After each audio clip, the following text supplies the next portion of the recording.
everyone, and welcome to the Set 17 neutral review. If you have been a longtime follower of this channel, you probably noticed this video is coming out a little bit later than I like to. I try to get these out like the week before the set release, and at this point it's kind of early at the start of the week that the set will be released. I do apologize for getting this out a little bit later than usual. It's nothing egregiously late, but I do just want to apologize. It's kind of been later than I wanted to. I've been just dealing with some personal matters, so hopefully you understand. And without further ado, let's get into the neutral card reviews. There is actually not a lot this set, and there's not even any bronzes. The lowest rarity it goes is silver. So yeah, let's get on to the legendaries first.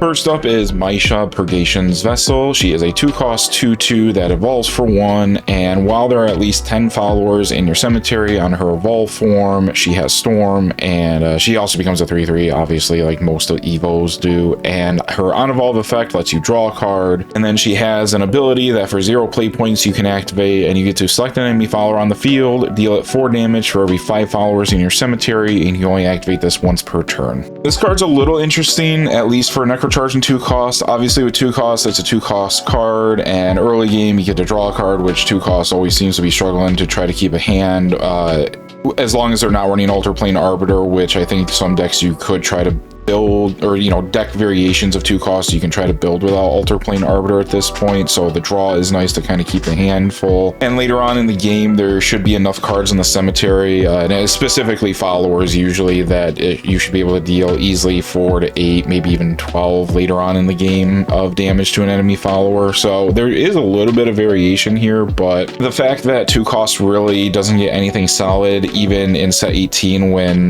Tokyo comes out, and that's more 2 cost support, kind of just makes Maisha just kind of like a nice side option, but not like a staple card for 2 cost. I do think Necrocharge would be the better deck to have Maisha shine. It's easier to mill, so you can destroy an enemy follower easier with the act ability. The drawing a card is nice.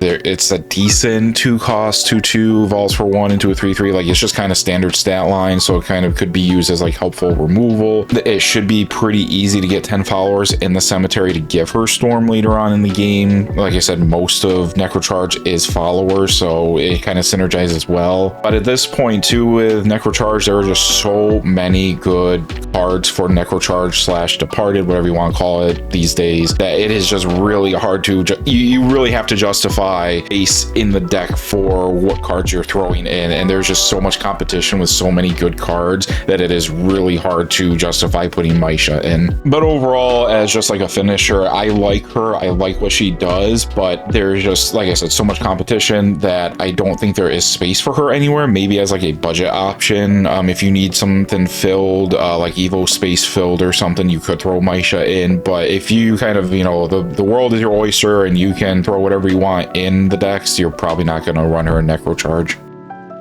Up next is Great Mother's Embrace. It's a 5-cost spell that says you can choose 2. You can either 1, select an enemy follower on the field and destroy it, 2, search your deck for a Viridian Magna, summon it, then shuffle, or 3, you may flip 2 face-up Evolved Natera followers in your Evolved deck face down, and if you do, draw a card and recover 2 play points. I'm not sure for other classes, maybe Swordcraft could use it or whatnot, but at least for Abyss, I mean, Abyss doesn't even have Natera cards in Abysscraft. Like, sure, we can use the neutral cards and even use Viridian Magna, but Viridian Magna is really fallen off. I don't think she's in almost any other Natera deck anyways, and maybe this will bring it back for some more Natera focused stacks, whether they're in Dragoncraft, Swordcraft, or Forestcraft. But this card is kind of a dud for Abyss. I mean, I guess it's nice to pay 4 effectively for Viridia, and you could just destroy an enemy follower on the field. That's kind of cool. That also seems to work against Viridian Magna, because you want Viridian Magna to run into something to be able to evolve it and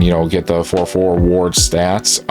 So I don't know, it seems like a little bit of competition, but I guess you could always choose the third option instead of destroying an enemy follower. But overall for Abysscraft, I don't think this is really a card you're going to have to worry about. Now this card, this is what I'm looking for.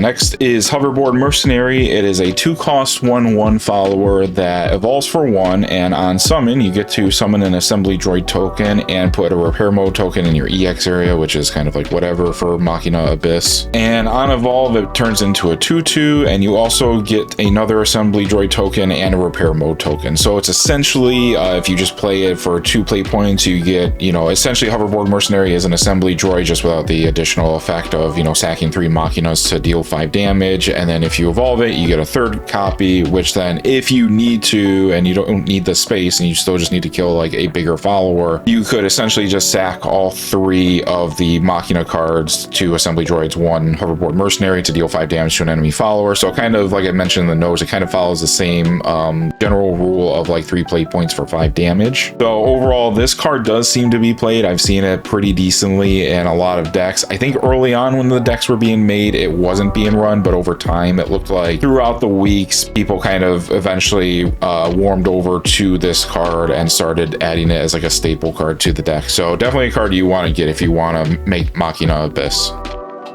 Next is Cosmic Angel. It's a 3-cost 3/4 follower that has Ward, and on Fanfare you can search your deck for an angel card not named Cosmic Angel, reveal it and add it to your hand, then shuffle, and if you have at least 5 angel cards in the cemetery, your leader gets to heal too. It's a pretty straightforward card that you can use for fallen angel decks, and just kind of falls within the same general line of other newer angel cards that are just mainly consistency pieces and healing. So this is nothing like super crazy or super out of the ordinary, and if you want to make a fun fallen angel deck, like you'll probably run this, but you know, meta wise this is not like doing anything for angels.